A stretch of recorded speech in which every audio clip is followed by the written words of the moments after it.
Oh boy, what fun are we ruining this time? Hey there, clearly not reformed Dofo math guy Blob here.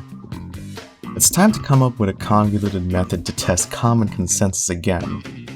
Because with the release of Black Purgatory and the epic item rework, many have started singing the praises of the much-awaited sustained meta. For the newer players out there, here's what Black Purg is. After years of overgearing the actually much lower gear cut line of current relevant endgame content, bursting it all with a few keys in the piano by the way, a new dungeon concept has now arrived. Because instead of going in and out of instances, making your skill cooldowns constantly reset, now we get an endgame boss gauntlet reminiscent of Operation Hope. From the moment you enter, your cooldown state persists throughout the whole dungeon, and the bosses on the way are not mere elite mobs. They take a while to defeat with varying difficulty. And here's what you get. A dungeon where you have runs into tens of minutes that also punishes retreating. You start to see how this is fundamentally different from what we're used to right now. Even the sustaining feeling 2+ minute no Roxy Sirocco fights we see right now aren't even close to this long duration. Okay, so why does it matter if it's sustained meta, burst meta, whatever? Because it affects gear and skill theory craft, the national pastime of Dofo. And if you've been following up to this point, people have started to get tired of the bursty gear suggestions of Sandbag past and are itching to special snowflake themselves onto a new gear meta. And with that, finally, people are starting to share my message of reject Sandbag and return to sustain. But are we really the same? Don't answer that yet, because we've got to talk about gear first.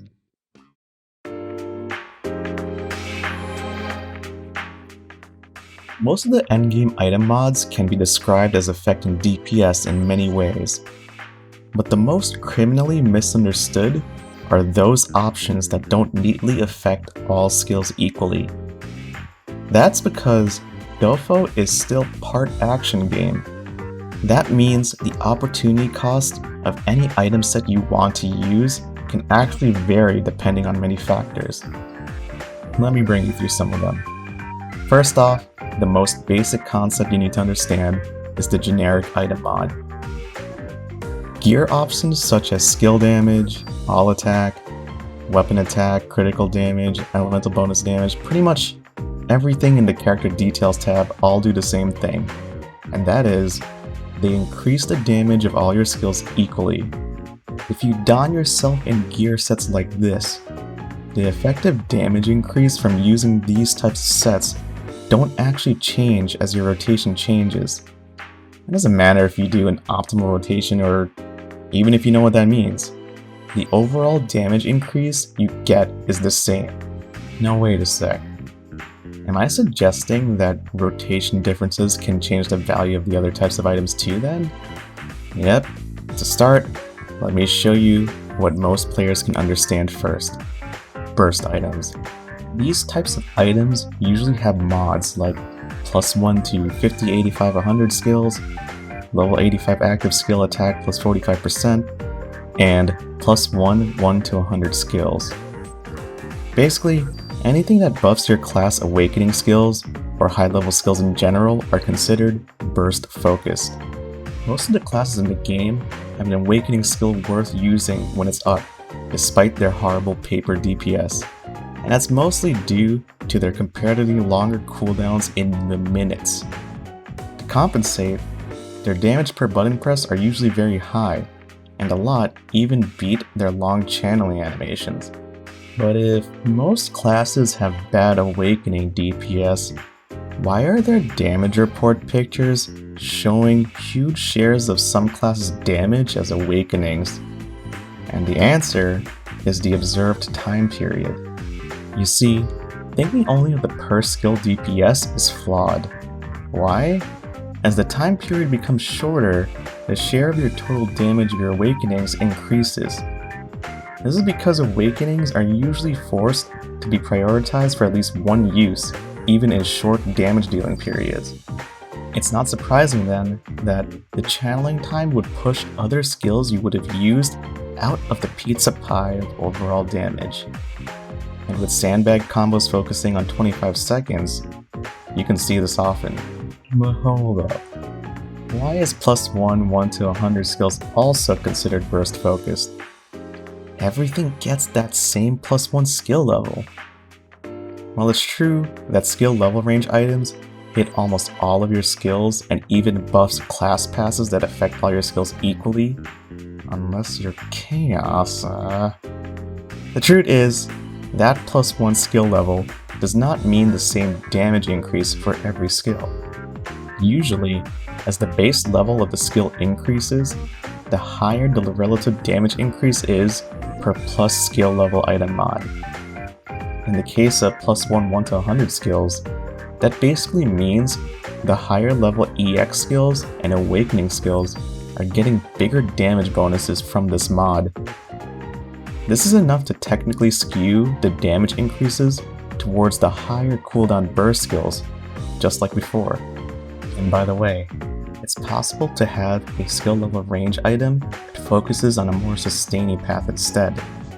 An example would be the mythic only option of the Strange Fates set. This 1 to 48 skills +1 on the reversed end top actually misses leveling your long awakening and EX skills, and by ignoring everything first awakening base level or higher, the skew is now towards lower cooldown skills instead. Okay, that's interesting. Now, what about some other item mods that do better as the damage time period increases? Well, enter Schrodinger's damage option, Cooldown Reduction. This option affects the seconds part of a skill's DPS. And guess what happens when you make the denominator smaller? Damazi happens. Well, actually, damage per second happens. Let me show you an example. Here's the cooldown reduction item every class has access to, the Mind Stimulant Potion. At a cooldown reduction rate of 20%, that's the same as the cooldown of the skill being multiplied by 0.8. Compared to not using this potion, you'll get a DPS increase of 25%. But to my fellow anti-Sanddrinker loyalists, you should already know that this is not the actual DPS increase you get when using this potion. Because the real description of cooldown is the minimum amount of time until you can cast a skill again. That means it's up to you, your class, and your given situation whether you can press the button that many more times a second or not. Because there's no mystic force that automatically uses the skills for you like we're clicking cookies. We are playing Dofo. Supposedly. Because we got boss invulns, being too slow to catch up to a boss after they zip away, channeling time conflicts with other skills, and the Dofo favorite, just plain not being good at your class. Channeling time conflicts in particular are impossible to completely deal away with, permanently reducing the maximum effectiveness of cooldown reduction. It's no surprise then that cooldown reduction is heavily influenced by the rotation you actually get out in the field. But why then is this considered a sustain stat? Let me give you an extreme example to help you understand this. Mind Stim is unique in that it actually affects awakening skills cooldown time. But if we're doing combos restricted to 25 seconds, and the cooldown of a second awakening skill is like 3 minutes, does it really matter that the cooldown is 2.5 minutes now, if it's impossible to use it again in this time period anyway? Of course not. But what if the time period is extended to, let's say, 10 minutes? Oh hey, now we have multiple possible cast times for data. That same 3-minute cooldown can now be casted 5 times instead of 4, thanks to the Mind Stimulant Potion. My friends, that is how cooldown reduction has become thought of as a sustain option.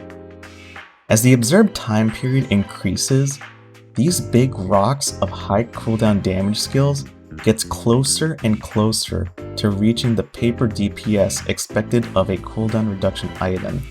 Now, there's other fake reasons CDR is thought of as sustained too, like how pressing more buttons feels like you're doing more DPS, while conversely, not having buttons to press at any point feels like you're not doing damage at all. But I gotta save that type of feels bullying for future content. Anyway, these epic items existed for over a year now, so why the resurgence in sustained meta items again? Here are some ideas. For one, Black Purgatory patch in general. We've already mentioned that as a new endgame dungeon, Black Purg is basically one long 10+ minute dungeon. But the way our characters get stronger by the end of this grind actually affects the gear meta further. You see, changing damage mods around to be more balanced is good in itself, but the good problem of starting to have too much of every stat is starting to show itself, and it's confirmed going to continue with Ozma Raid. You guys should know about diminishing returns by now, hopefully. A lot of people then are trying to figure out ways to mitigate this growing problem. And with that, there's more hope put towards the more neglected mods like cooldown reduction, continuous damage, skill levels, etc. But it's still just that, hope. Napkin DPS. To truly find out, we're going to have to make up a way to test for the elusive real-world rotation again. Just like my previous math adventure, observation of real runs is going to be the goal. But oof, I'm already triggering PTSD thinking of what I had to do last time. It'll be alright though. Let's use this as a chance to try a different test method this time. So remember how I talked about the dangers of the coefficient chart and blindly looking at the skill DPS values to compare classes? What was actually wrong about doing that? Well, analyzing a chart like this would be much better if each skill was weighted for actual skill builds and had DPS values that reflected actual fights. Yeah, that does already sound better. Now, how am I going to create something like this? Starting with the end goal should help. We already established that the actual thing most players care about is what the BIS is, and not actual damage values. This means relative damage differences is the only thing that matters. So, using a ratio between two sets as a start seems pretty good. Now, what to start the comparison with? Well, some of the calculators for this game use the sum of all skill DPS to present overall expected DPS. Starting with that, let's deal with the first problem, the assumption that all skills are maxed along with their TPs.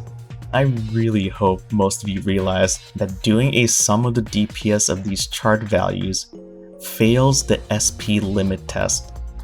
There's just no way you can max every skill like this on any class. So what am I going to do with this? Now you could reverse engineer these values down to the base attack calculations to find out the actual coefficients for a given build, but let me show you a shortcut. Go into Training Room and equip a set that has a similar skill weighting to what you're testing for. That just means make sure the compared sets have the same skill level ranges, SP-TP build, tally shoe setup, etc. Oh, and don't promote suffering by using RNG stuff or conditionals too. It won't matter if you take them off and fix the crit afterwards. Anyway, hit every skill once. The damage report at the end shows what you're going to use as your coefficients. If you made sure to test the way I said earlier, the ratio of all these skills will be the same for all gear sets that have similar skill values. In other words, these are your coefficients given the first set's conditions. Take all these new coefficients and divide them by their base cooldowns. Hey look, it's something like the coefficient charts we all know and love. But now, they should be weighted by skill level range differences and SP-TP limits. Let's use the sum of these numbers as the base case now. Good. Okay, what to use for the numerator? Well, our goal is to find out the effectiveness of cooldown reduction. So let's do an all else equals ratio of the same skill weightings and just add mindstem, keeping it simple. For the coefficients, because this time I'm only testing for the effect of specifically cooldown reduction, I'm just going to use the same numbers as last time. However, we're now going to use the post CDR cooldown values for each skill instead. So yeah, blah blah blah, we get to a sum of skill DPS result again. Now, do you know what this ratio represents?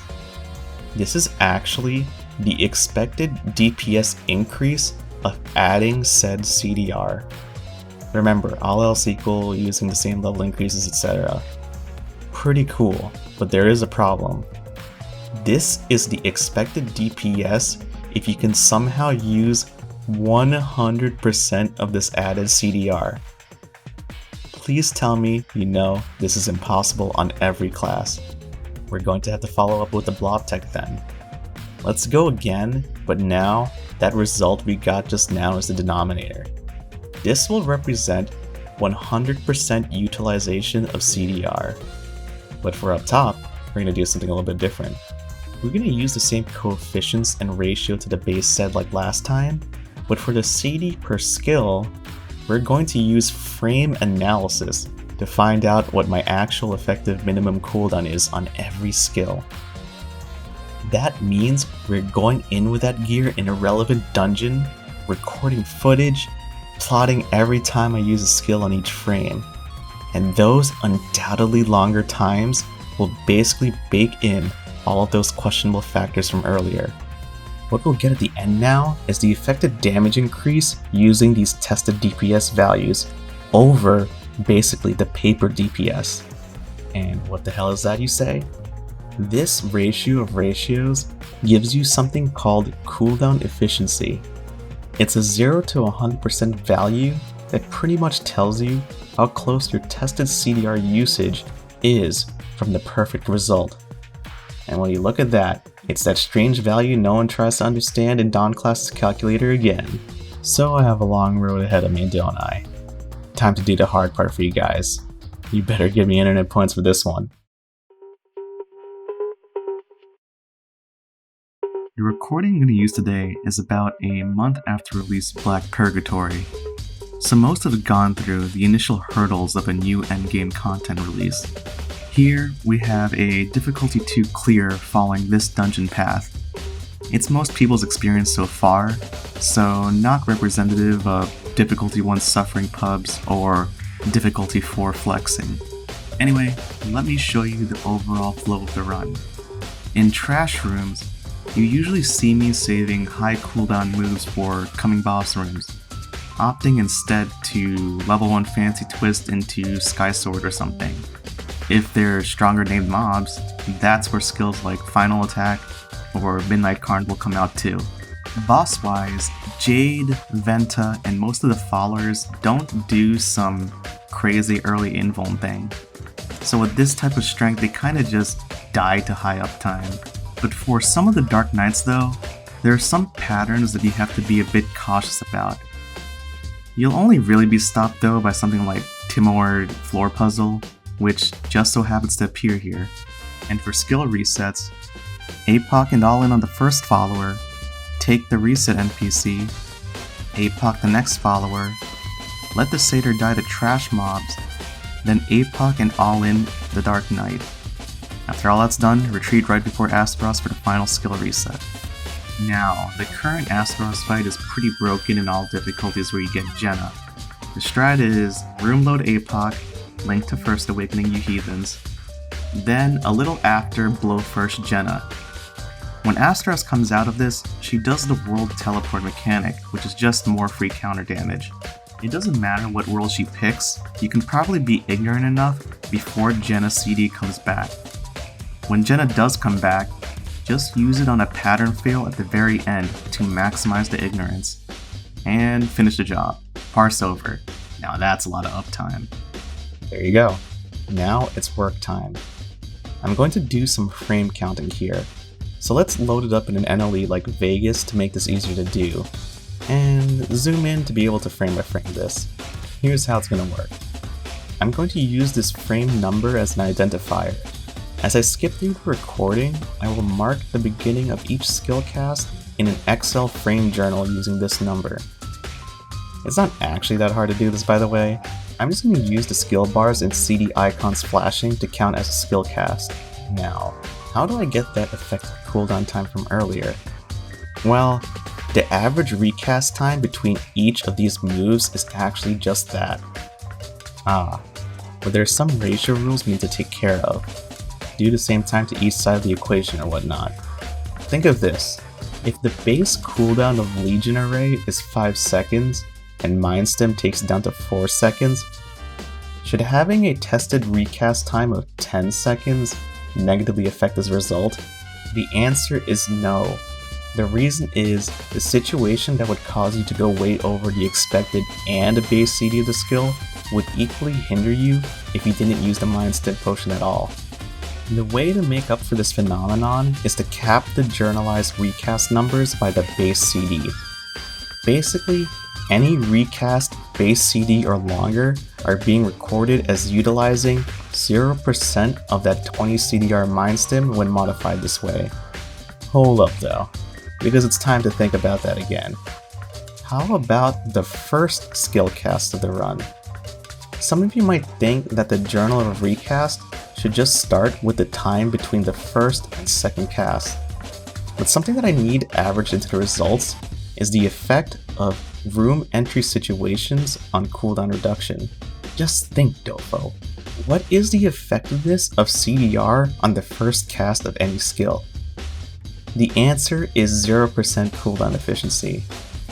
Cooldown reduction just affects when you can recast a skill, but in a situation where all your skills are up, like Dungeon Load, Token Resurrection, Skill Reset mechanics, until you cast a skill the second time, your fancy CDR stat did nothing. Surely, this would affect the overall efficiency value we're looking for at the end. So, every first skill cast due to Dungeon Load or Reset will be set to the maximum value, also known as the base CD of the skill.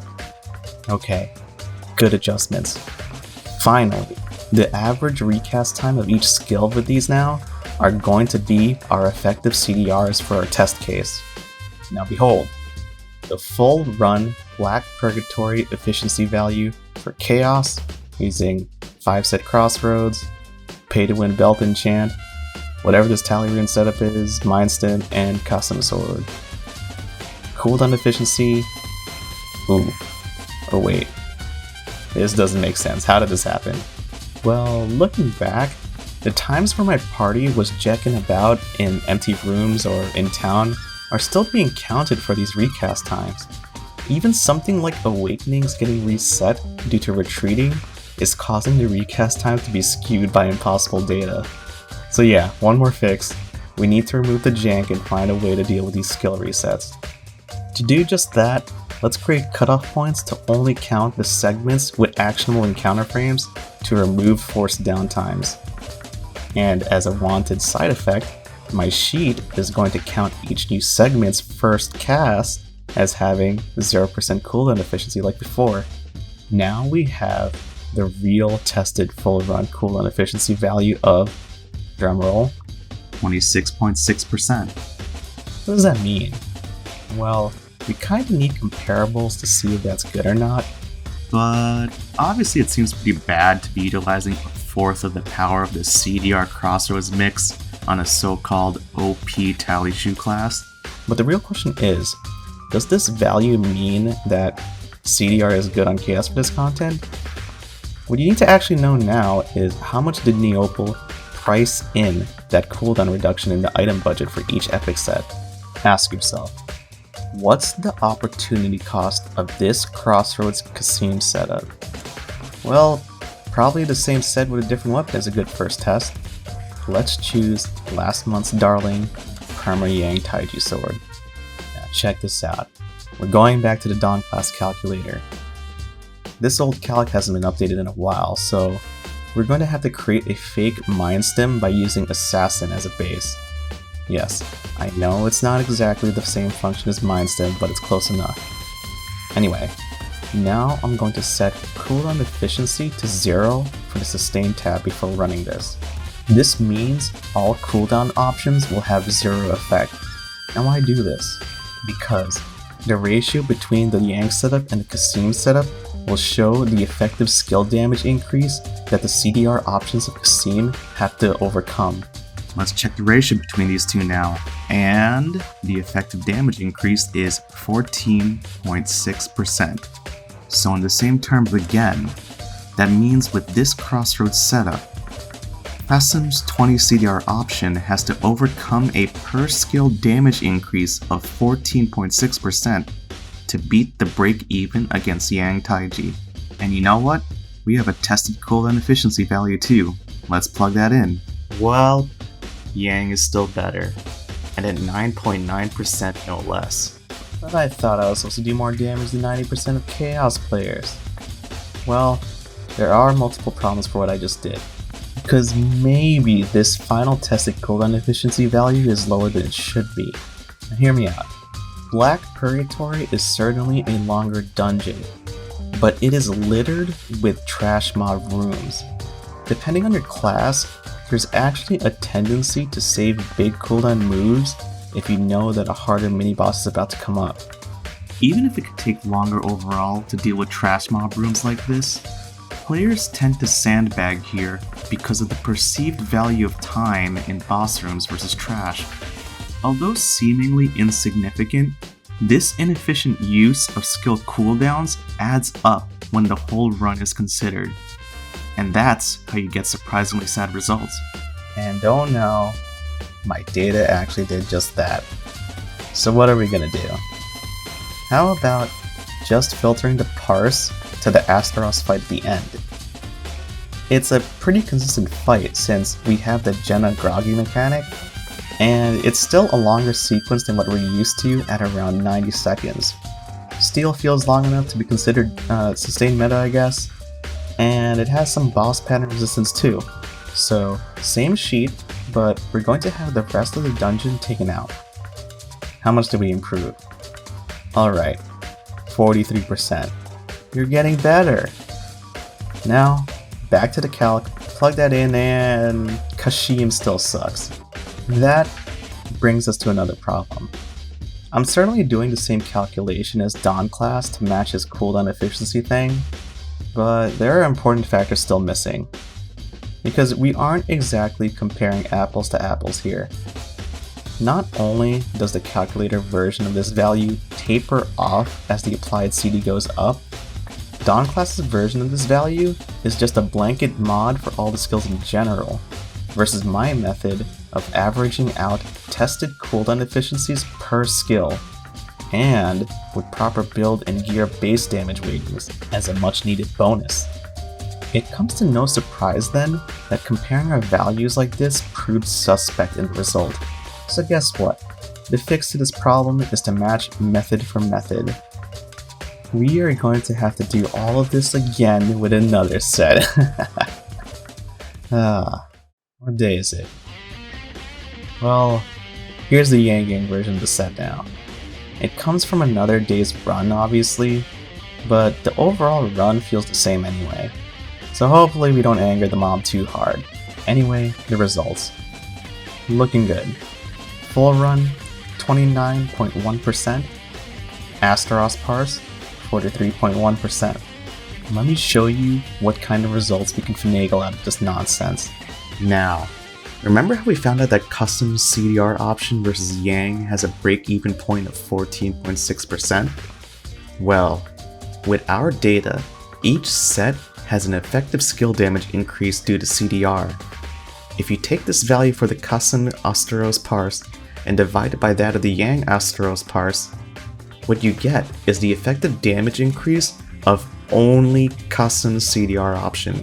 So here we go, Astaros v Astaros. And when you look at that, 12.2%. We still got a number lower than the break-even point. Profound sadness. Well, I tried.